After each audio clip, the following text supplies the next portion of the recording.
Lecture 6637. I picked up a brooch from the mountains. Folks, what would you do if you were hiking and picked up a brooch with 12 diamonds?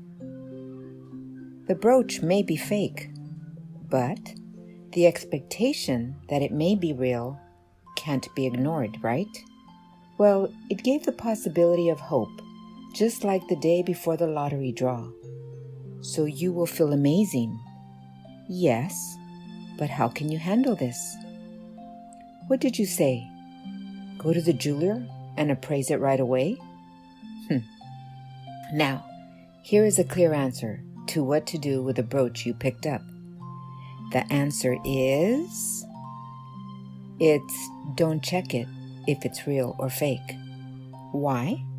Because whether it's real or fake, as soon as you know the truth, you can be disappointed or greedy. So what should you do with the brooch? It's in your hand now, so keep it well. And then, when someone who seems to match the brooch well will appear in front of you, give it to the person. The moment there are no attachment to the results or any expectations, lingering feelings for the brooch, that's when you become purified.